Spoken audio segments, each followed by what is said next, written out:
The purpose of this video is to review the topic of how to enter beginning balances in QuickBooks. Now for starters, let's talk about what do we mean by beginning balances. Beginning balances are not the first transaction for a customer or a vendor or such. Instead, beginning balances are those balances that exist when we first start using QuickBooks. So the assumption is that our company has been in business before. Maybe we've done our accounting manually, maybe we've done it using another software, and now we're switching to QuickBooks. But some things have already taken place in the past for this company, and we need to record any balances that already exist for this company. So one way to think about it is, for example, what if I am going to start on June 1st using QuickBooks to do my accounting for my company? Well, I need to record, to get started, any balances that existed as of the close of business on May 31st. So in effect, I'm recording ending balances for the previous period then. Now, how the beginning balance is recorded depends upon what type of account it is. We really have 4 different major groups. One will be our inventory items that we buy to resell is the way we'll talk about those. Another will be my customers. Another is my vendors. And then finally, it's all of my other account balances. So let's do inventory items first.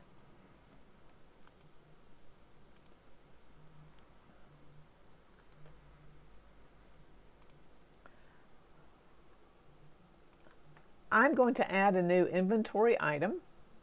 It is an inventory part, which is what we think of as a traditional something that we buy to resell.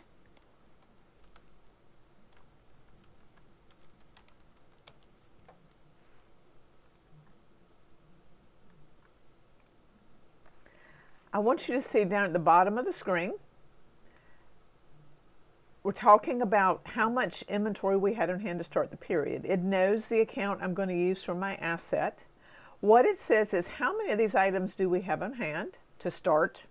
Okay, now again, using our assumption, we're going to go with the date of May 31st because we're going to assume that we're going to first start using QuickBooks on June 1st. So let's suppose that I have 10 of these items on hand and they have a total value then of $900. I'm going to tell it okay. Save that item.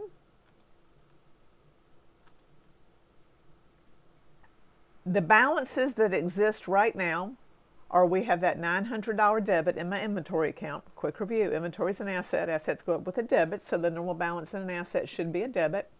And we have a $900 credit to my capital. Now I should tell you that I've done one thing in advance. QuickBooks has an account that it automatically sets up called beginning balance equity. We really never want to leave a balance in beginning balance equity, so I have done what your textbook has done, and that is to automatically rename beginning balance equity to be my capital account. So by default, when I entered my inventory item, it debited the inventory account, it credited beginning balance equity, which we are now using to be my capital account. Here is a transaction that has actually been recorded behind the scenes. We see my debit to my inventory and my credit to capital. Notice that this transaction type is an inventory adjustment. I can drill down, click on that entry and drill down to the detail. What if I found out there had been a mistake and maybe there were 12 items or such? I could change it right here. So here is where I can go back and make any changes that I need to the beginning balance that we already have entered for that inventory item. The next thing we want to talk about is to enter the beginning balance for a customer. Now the assumption here is we're starting using QuickBooks on June 1st. So any beginning balances that I would enter would be amounts that customers owed me as of the close of business on May 31st.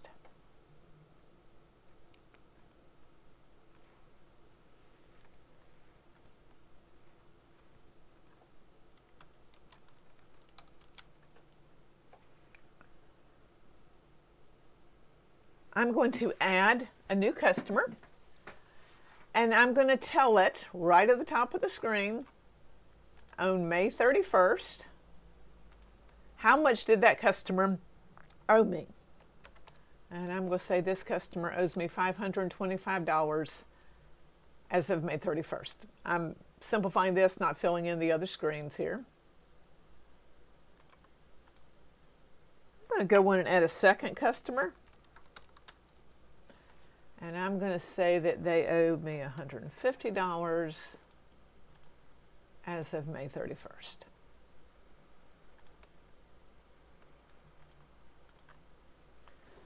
What I want you to see now, I'm looking at the journal report, is that behind the scenes, QuickBooks has already made an entry to record the balance that this customer owes to me.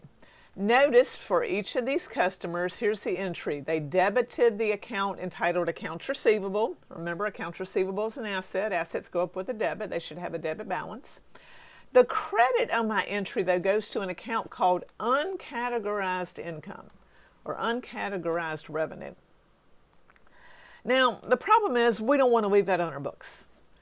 If I were to stop right now and do a trial balance, you would see that I have a balance of $675 in the account of uncategorized income. Well, I don't want to leave that on my books, so I'm going to make a general journal entry to close out the balance in uncategorized income and transfer it to the owner's capital.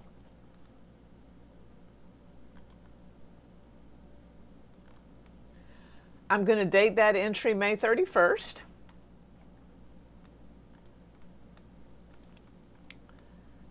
I'm going to make a journal entry to get rid of that balance in uncategorized income. Right now it has a credit balance of $675.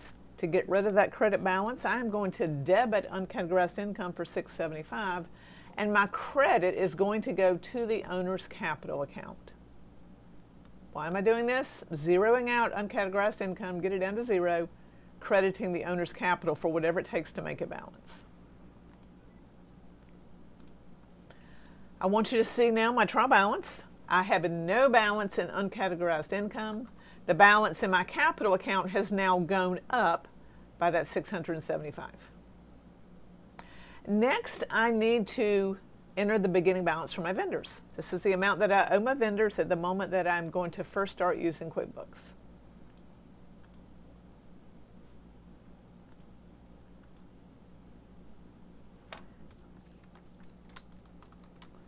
So I'm going to add a new vendor.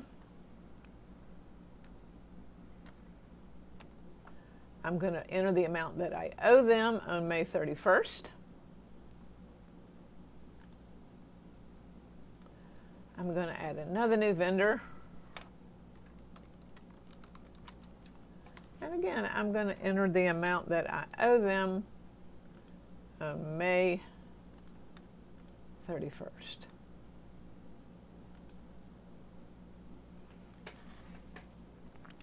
I want you to see now what's happened. We have the balance in accounts payable,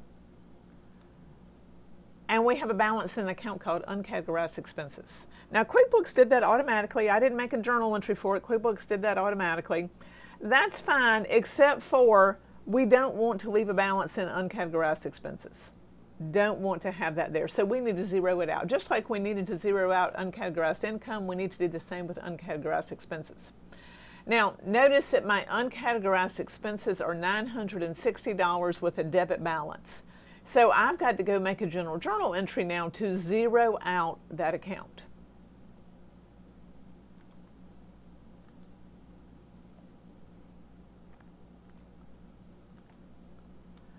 My journal entry is going to be a credit to uncategorized expenses. Why am I crediting it? Well, it has a debit balance right now. I want to get it down to zero. And the other part of that entry goes to the owner's capital. Now, this kind of bothers me in this entry because we know from Accounting 101 that we always list the debit before the credit. QuickBooks really isn't picky about that. QuickBooks doesn't care what we list first. In this case, I wanted to put my uncategorized expenses up there first so you could understand why it is that I need to credit that account. So in this one case, I have listed the credit before the debit. Really doesn't matter in QuickBooks, but as a matter of habit, it is usually a good idea to list my debits before my credits. So now, after I've made that entry, I want you to see the balance in uncategorized expenses is 0, and we have now reduced the amount of the owner's capital by that. Let me point one more thing out to you before we move on, and that is, what if I want to see the detail behind this transaction? Again, right now in accounts receivable, I have a 675. If I double click that, it's going to take me to my journal here.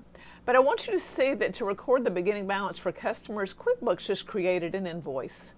I can drill down to that and I can see my invoice. Really looks like any invoice that we would have entered previously. But again, QuickBooks automatically on that one is making the credit to uncategorized revenues. The same idea here for my accounts payable. QuickBooks, behind the scenes, is entering a bill for those beginning balances, and it is debiting uncategorized expenses for them. So what if you're just setting up a customer or vendor and you realize that you've made a mistake? You can change it right here for their beginning balance. The last thing we need to talk about is how to enter the balances in all of my other accounts, except for accounts receivable, accounts payable, and inventory. Now, there's more than one way to do this. Let me show you one way, even though I don't want you to do it this way. This isn't what your book does generally. When I go to create a new account,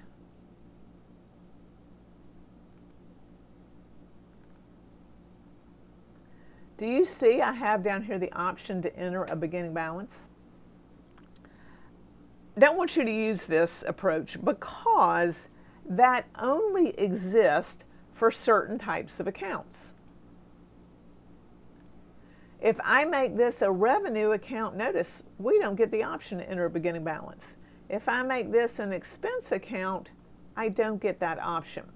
So yes, for certain accounts, we can enter beginning balances this way, but then it's going to get really confusing because we could only do part of our accounts that way and not the others. So let's just not plan on that approach at all. Instead, we're going to do just as your textbook has done, and we are going to make a big journal entry, just a general journal entry, to enter all of my beginning account balances outside of those that we've already done of accounts receivable, accounts payable, and inventory.